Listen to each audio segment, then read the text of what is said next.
국민의당에서는 웬만하면 다 인준을 해주려고 했는데 도저히 팔아줄 수 없는 물건이다. 이렇게 이원주 의원이 얘기한 적이 있었죠. 그런데 오늘 이원주 의원이 이거에 대해 이런 얘기를 했습니다. 목소리 들어보시죠. 주말 내내 제가 문자 테러에 시달렸습니다. 아마 한 통쯤 받은 것 같습니다. 거의 기록을 세우고 있지 않나 이런 생각까지 드는데 통신망이 아니라 직접 행해진다고 한번 생각을 해보십시오. 얼마나 섬찟한 일입니까? 학교에서 집단적으로 특정 학생을 왕따시키고 린치하는 그런 행위하고 다를 바가 없다고 생각합니다. 또 제가 이 발언으로 인해서 문자 테러에 시달릴지도 모르겠지만 꿋꿋하게 할 말은 하겠습니다. 지금 물론 강경화 후보자의 위장전입권 거짓 해명도 점점 커져서 어떻게 될지는 모릅니다만 허 교수님. 네네. 이게 일각에서는 또 야당이 너무 또 처음부터 발목 잡게 하는 거 아니냐 이런 지적도 있는데 그거에 대해서는 어떻게 생각하십니까? 실제 야당 입장에서는 좀 공세를 취할 수 있는 저력의 기회가 온 거죠. 대통령 취임 이후에 지금 야당은 지지율이 계속 빠지고 있지 않습니까? 그리고 야당 내부에도 여러 가지 당내 갈등으로 야당이 정비를 전혀 못하고 있는 그런 상황인데 지금 이제 인사청문회가 기회로 온 거 아닙니까? 실제 초반에 이제 문재인 대통령 지지율이 지금 많이 높지만 인사청문회에서 첫 발목이 잘 피할 거라고 누구나 예상을 했던 거 아닙니까? 더군다나 지금 굉장히 스토리가 있는 사람, 평판이 좋은 사람 위주로 처음에 이렇게 인선을 하다 보니까 아주 그 디테일한 검증이 안 돼서 덜커덕수가 지금 나온 거거든요. 이런 과정에 이제 이현주 의원이 아주 이제 본인이 비유를 했지만은 좀 말씀은 좀 지나친 물건에 비유한 거 아닙니까? 그러다 보니까 이제 또 여당을 지지하는 사람들 입장에서는 지금 야권이 바뀌는 바람에 저도 잠시 혼돈이 왔는데 굉장히 이제 강한 투로 이현주 의원을 또 공격을 하는 이런 게 왔는데 사실 이렇게 이제 정치인이라는 게 자고 나면 욕먹고 돌았으면 욕먹는 게 정치인입니다. 잘해도 그게 이제 정치인의 일인데 이제 그렇더라 하더라도 이런 문자 테러 과정에 문자를 많이 보낼 수는 있지만 너무나 지나친 인신공격이라든지 개인에 대한 모욕이라든지 이런 건 정말 문제가 있죠. 그러나 이제 정치인이라면 또 이런 걸 받을 수밖에 없는 숙명에 있는 것도 사실이다. 그래서 이현주 의원이 저렇게 말씀을 하시지만 정치인이면 정치인의 일이라는 게 요급 아닙니까? 욕먹는 게 일인데 또 감당할 수 있는 내공도 가져야 된다. 그런 충고도 드리고 싶고요. 그래서 본인은 오늘 꿋꿋이 할 말 다 하겠다는데 꿋꿋이 할 말 다 하는 건 좋지만 그것이 이제 국민적 정서와 공감대 위에 될 때 이런 테러가 좀 줄어들지 않겠느냐 이렇게 보입니다. 논란이 계속 커질수록 박지원 변호사 야당은 문자 테러 이런 거 문자 폭탄과 상관없이 계속해서 이제 각 후보자들의 논란에 대해서 공세를 취할 거 아니겠습니까? 그래서 이제 문자 폭탄, 문자 테러 이렇게 표현을 하는데 정치인이라면 숙명이에요. 하지 말아야죠. 저기 겁나고 무서우면 하지 말아야 되는데 이제 살해 협박이라든지 아니면 여성 의원인데 어떤 그 도를 지나치는 범죄에 가까운 어떤 그런 문자를 받는다면 그런 것들은 이현주 의원이 법적인 조치를 취해야 될 걸로 보이고요. 또 이현주 의원이 하태경 의원은 그 말했습니다. 한 10,000통 정도 받아봐야지 정치인으로 전성기를 생각이 들 거다. 조금 받았을 때는 못 느끼는데 지금은 받을 때 그때 그립다 이런 얘기도 했습니다. 그만큼 이 문자라든지 국민의 어떤 성언이라든지 아니면 또 비판 이런 거는 정치인으로서 어쩔 수 없는 거고 다만 이제 그 도가 넘어간다면 법적인 조치가 된다라는 것도 또 보내는 사람들 좀 알아야 되겠다고 생각이 듭니다. 위장전입 거짓 논란, 거짓 해명에 시달리고 있는 강경화 후보자에 대해서 야당이 앞으로 청문회 때 어떻게 할지 지켜볼 텐데 지금 이 시각 국회에서는 이낙연 후보자에 의해서 서훈 국정원장 후보자 인사청문회, 두 번째 인사청문회가 진행 중입니다. 오전에 썼던 핵심 답변 중에 저희가 한번 추려봤습니다. 목소리 들어보시죠. 한 20여 년 저희 신혼부터 시작해서 쭉 약국을 경영을 했습니다. 그리고 저도 한 30년 이상 직장 생활을 하면서 맞벌이를 하면서 그다지 시간을 쓸 기회도 없었고 제 아이가 제 결혼 18년, 19년 지나서 낳았습니다. 자녀 양육비나 교육비가 안 들었고 그래서 열심히 살다 보니까 여기까지 왔습니다. 이현주 의원님 그런데 서훈 후보자도 사실 만만치 않을 것 같은 게 재산 증식 논란도 있고 또 부인 문제도 있더라고요. 지금 이제 아마 본인이 이제 노후를 대비를 해서 이 상가를 한 5개 정도를 이제 분양을 받았던 것 같아요. 그래서 이제 상가를 이제 분양받아서 이제 그걸 한가. 거기 또 이제 카페를 운영을 하는데 그 카페와 관련해서 이제 아르바이트생들에 대해서 이제 어떤 제대로 된 노동법과 관련한 계약을 맺지 않고 이제 했다는 그 의혹이 제기가 되고 있는데 일단 그거는 뭐 아마 청문회 때 이제 아마 밝혀질 것이지만은 또 본인이 이제 그 KT와 관련해서 자문을 이제 2012년도 그러니까 대선 전에 했습니다. 그때 해서 자문료를 한 월 1,000만 원 정도씩 해서 자문료를 받았다는 거.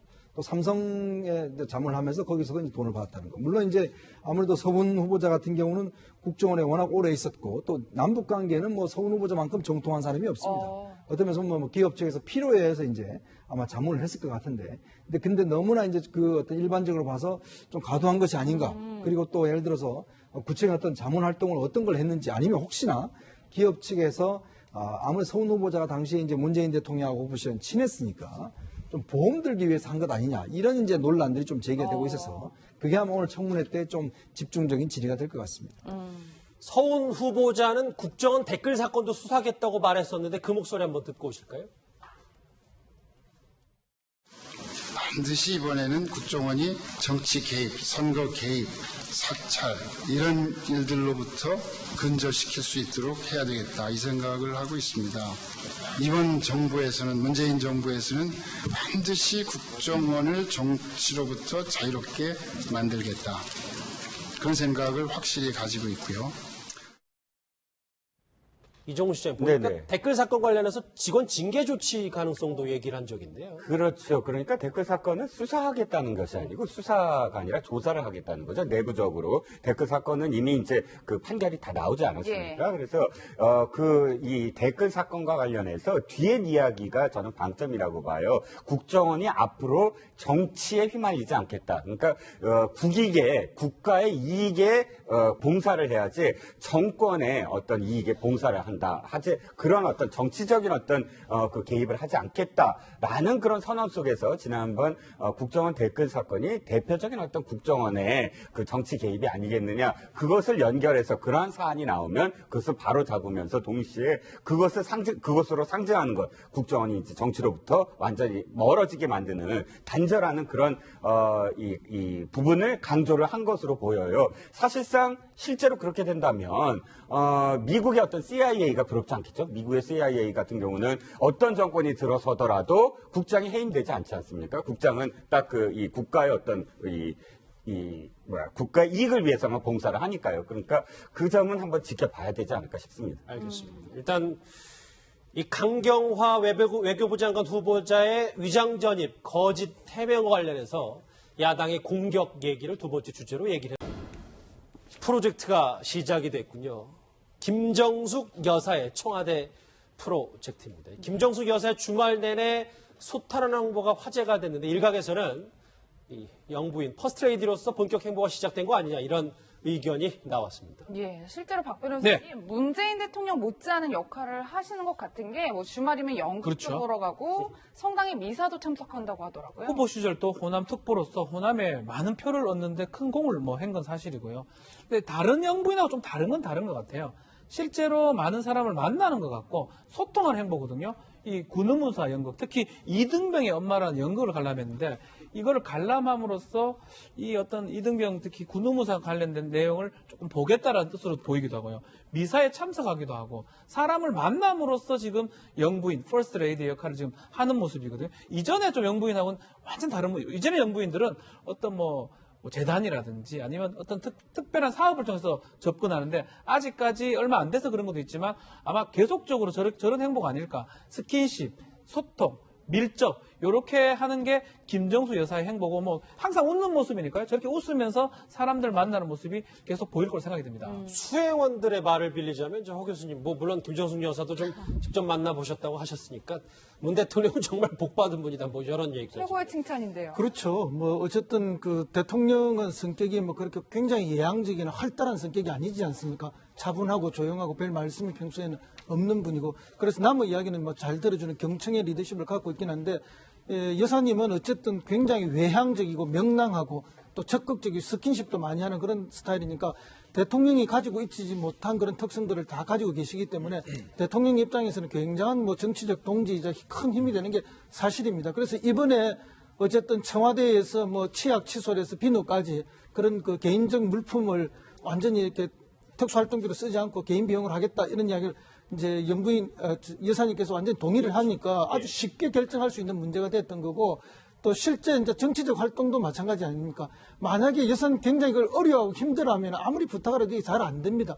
그리고 식사 초대하는 이런 것도 그 안주인의 표정이 밝고 진심이 우러나지 않으면 먹으러 오는 사람들이 먹다가 얹힌다 그러죠. 뭐 먹다가 목에 걸려서 안 넘어가는 거죠. 그건 뭐 사실이죠. 예, 예. 그렇기 때문에 이제 이렇게 저런 진심에서 우러나오고 즐겁게 하는 모습이 대통령한테는 뭐 어마어마한 큰 정치적 자산이 될 수밖에 없다. 그렇게 봅니다. 예, 이종훈 실장님 네. 이쯤 되니까 김정숙 여사의 향후 행보가 참으로 궁금해지는데 네. 역대 영부인들의 사회적 활동은 어땠나요? 그렇죠. 가장 사실 기억에 남는 건 저는 유경수 여사예요. 박정희 대통령이 워낙에 이 차별 정치를 했기 때문에 당시에 유경수 여사가 그것을 굉장히 따뜻한 어떤 배려 뭐 이런 것으로 보완을 했다 이렇게 평가 나오는데 소록도 대단히 어떤 뭐 그 기억에 남죠. 그 소록도를 이 한센병 환자들에게 이 병원 시설을 만들어준 점, 그 다음에 또 버스 안내양들에게 뭐 선물을 주거나 이런 어떤 점들이 남고, 특히나 이희호 여사 같은 경우는 워낙에 여성운동을 하셨던 분이라 사회운동을 하셨던 전문 그런 그 시민 운동가였기 때문에 여성운동과 관련해서는 굉장히 많은 또 부분이 이 족적이 남아있고, 이순자 여사는 심장재단이 떠올라요. 심장재단과 관련해서 재단 사업들을 많이 지금도 그 심장재단 일을 하고 있지요.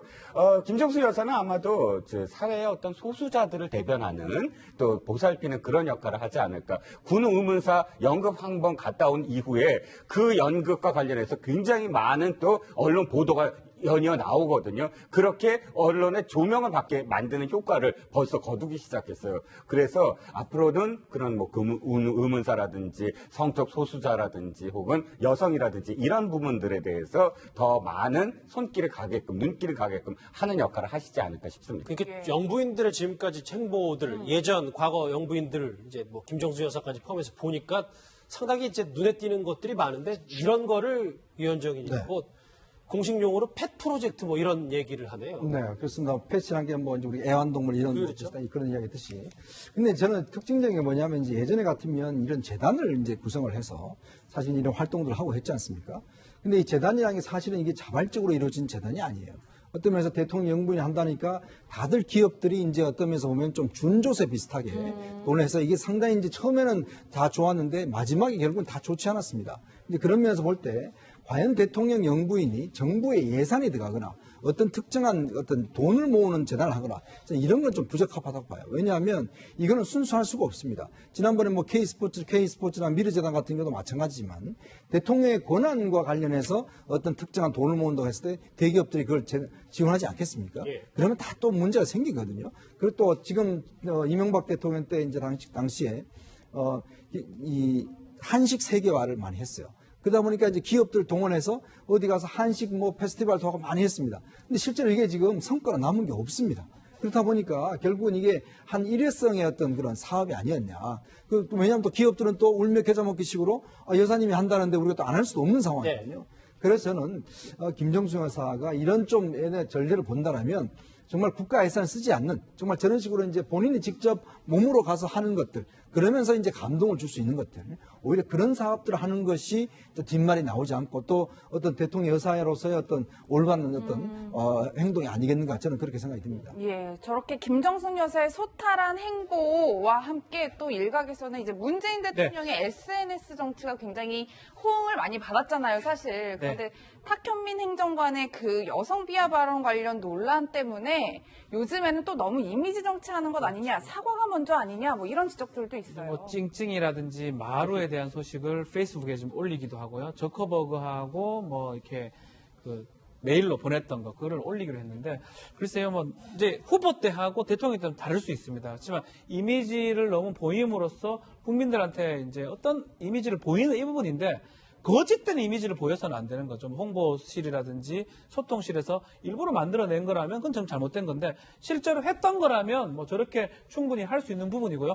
SNS를 이제 누구는 할 수 있고 누구는 할 수 없다고 보기는 어려울 것 같아요. 뭐 일기같이 아니면 정말 모든 국민이 하는 거기 때문에 대통령도 충분히 할 수 있고 그건 다만 진실된 내용들이 알려져야 되고 또 거짓된 거는 보면 대부분 압니다. 그러니까 형식에 지배당하지 말고 내용에 네, 충실해. 내용이 좋아야 되고 탁현민 어떤 행정관 부분도 뭐 필요하다면 사과도 막 하지 않을까 뭐 제 생각이 좀 듭니다. 예. 알겠습니다. 대통령 관련한 그리고 김정수 여사 관련된 청와대 프로젝트 얘기까지 해봤습니다.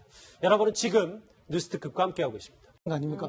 더군다나 지금 굉장히 스토리가 있는 사람, 평판이 좋은 사람 위주로 처음에 이렇게 인선을 하다 보니까 예. 아주 그 디테일한 검증이 안 돼서 덜커덕수가 지금 나온 거거든요.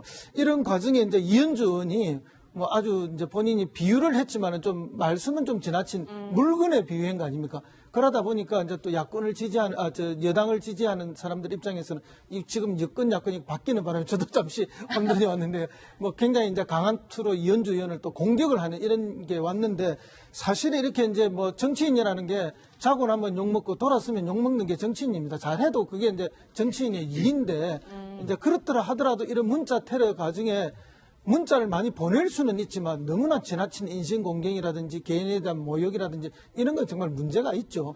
그러나 이제 정치인이라면 또 이런 걸 받을 수밖에 없는 숙명에 있는 것도 사실이다. 그래서 이현주 의원이 저렇게 말씀을 하시지만 정치인이면 정치인의 일이라는 게 요급 아닙니까? 욕먹는 게 일인데 또 감당할 수 있는 내공도 가져야 된다. 그런 충고도 드리고 싶고요. 그래서 본인은 오늘 꿋꿋이 할 말 다 하겠다는데 꿋꿋이 할 말 다 하는 건 좋지만 그것이 이제 국민적 정서와 공감대 위에 될 때 이런 테러가 좀 줄어들지 않겠느냐 이렇게 보입니다. 예. 논란이 계속 커질수록 박준 변호사 네. 야당은 뭐 문자 테러 이런 거 문자 폭탄과 상관없이 계속해서 이제 그 각 후보자들의 논란에 대해서 공세를 취할 거 아니겠습니까? 그래서 이제 문자 폭탄, 문자 테러 이렇게 서훈 후보자는 국정원 댓글 사건도 수사하겠다고 말했었는데 그 목소리 한번 듣고 오실까요? 반드시 이번에는 국정원이 정치 개입, 선거 개입, 사찰 이런 일들로부터 근절시킬 수 있도록 해야 되겠다 이 생각을 하고 있습니다. 이번 정부에서는 문재인 정부에서는 반드시 국정원을 정치로부터 자유롭게 만들겠다 그런 생각을 확실히 가지고 있고요. 이종훈 시장 보니까 네네. 댓글 사건 관련해서 직원 징계 조치 가능성도 얘기를 한 적이 있는데요. 그렇죠. 그러니까 댓글 사건은 수사하겠다는 것이 아니고 수사가 아니라 조사를 하겠다는 거죠. 내부적으로. 댓글 사건은 이미 이제 그 판결이 다 나오지 않았습니까? 그래서, 이 댓글 사건과 관련해서 뒤에 이야기가 저는 방점이라고 봐요. 국정원이 앞으로 정치에 휘말리지 않겠다. 그러니까, 국가의 이익에, 봉사를 해야지 정권의 어떤 이익에 봉사를 한다. 하지 그런 어떤 정치적인 어떤 그 개입을 하지 않겠다라는 그런 선언 속에서 지난번 국정원 댓글 사건이 대표적인 어떤 국정원의 그 정치 개입이 아니겠느냐 그것을 연결해서 그러한 사안이 나오면 그것을 바로 잡으면서 동시에 그것으로 상징하는 것 국정원이 이제 정치로부터 완전히 멀어지게 만드는 단절하는 그런 이 부피가 안 들었고 그래서 열심히 뭐 살다 보니까 여기까지 왔습니다. 예, 이현중 의원님 네. 그런데 뭐 서훈 후보자도 사실 만만치 않을 것 같은 게 뭐 재산 증식 논란도 있고 또 부인 문제도 있더라고요. 지금 이제 아마 그 본인이 이제 노후를 대비를 해서 이 상가를 한 5개 정도를 이제 분양을 받았던 것 같아요.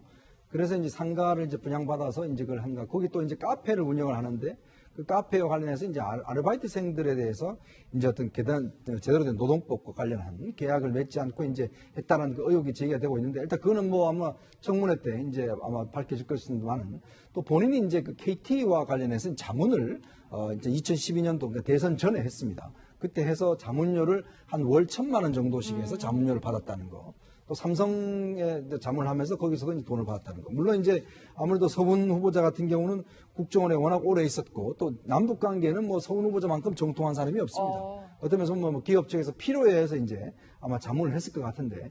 근데 너무나 이제 그 어떤 일반적으로 봐서 좀 과도한 것이 아닌가. 그리고 또 예를 들어서 구체적인 어떤 자문 활동을 어떤 걸 했는지 아니면 혹시나 기업 측에서 아무래도 서훈 후보자가 당시에 이제 문재인 대통령하고 오position 친했으니까 좀 보험 들기 위해서 한 것 아니냐 이런 이제 논란들이 좀 제기가 되고 있어서 그게 아마 오늘 청문회 때 좀 집중적인 질의가 될 것 같습니다. 표현을 하는데 또 정치인이라면 숙명이에요. 뭐 하지 말아야죠. 저기 겁나고 무서워 뭐 하지 말아야 되는데 이제 살해 협박이라든지 아니면 여성 의원인데 어떤 그 도를 지나치는 범죄에 가까운 어떤 그런 문자를 받는다면 그런 것들은 뭐 이원주 의원이 막 법적인 조치를 취해야 될 걸로 보이고요. 또 이원주 의원이 하태경 의원은 그 말했습니다. 한 10,000통 정도 받아봐야지 정치인으로 전성기를 뭐 생각이 들 거다. 조금 받았을 때는 못 느끼는데 지금은 받을 때 그때 그립다 뭐 이런 얘기도 했습니다. 그만큼 이 문자라든지 국민의 어떤 성언이라든지 아니면 또 비판 이런 거는 정치인으로서 어쩔 수 없는 거고 다만 이제 그 도가 넘어간다면 법적인 조치가 된다라는 것도 또 보내는 사람들 좀 알아야 되겠다고 생각이 듭니다. 예. 위장 전입 거짓 논란, 거짓 해명에 시달리고 있는 강경화 후보자에 대해서 야당이 앞으로 청문회 때 어떻게 할지 지켜볼 텐데 지금 이 시각 국회에서는 이낙연 후보자에 의해서 서훈 국정원장 후보자 인사청문회, 두 번째 인사청문회가 진행 중입니다. 오전에 썼던 핵심 답변 중에 저희가 한번 추려봤습니다. 목소리 들어보시죠. 한 20여 년 저희 신혼부터 시작해서 쭉 약국을 경영을 했습니다.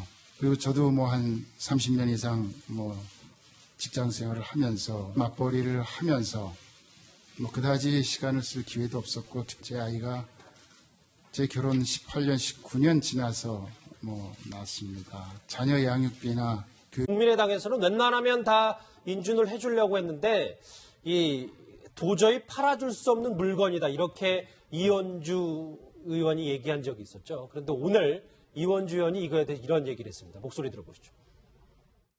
주말 내내 제가 문자 테러에 시달렸습니다. 아마 한 통쯤 받은 것 같습니다. 거의 기록을 세우고 있지 않나 이런 생각까지 드는데 통신망이 아니라 직접 행해진다고 한번 생각을 해보십시오. 얼마나 섬찟한 일입니까?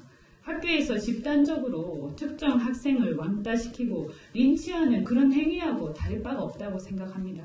또 제가 이 발언으로 인해서 문자 테러에 시달릴지도 모르겠지만 꿋꿋하게 할 말은 하겠습니다. 지금 물론 강경화 후보자의 위장 전입건 거짓 해명도 점점 커져서 어떻게 될지는 모릅니다만 허 교수님. 네. 이게 일각에서는 또 야당이 너무 또 처음부터 발목 잡게 하는 거 아니냐 이런 지적도 있는데 그거에 대해서는 어떻게 생각하십니까? 실제 뭐 야당 입장에서는 좀 공세를 취할 수 있는 이제 저력의 기회가 온 거죠. 뭐 대통령 취임 이후에 지금 뭐 야당은 지지율이 계속 빠지고 있지 않습니까? 그리고 야당 내부에도 여러 가지 당내 갈등으로 야당이 정비를 전혀 못하고 있는 그런 상황인데 지금 이제 인사청문회가 기회로 온 거 아닙니까? 실제 초반에 이제 문재인 대통령 지지율이 지금 많이 높지만 인사청문회에서 첫 발목이 잘 펴질 거라고 누구나 예상을 했던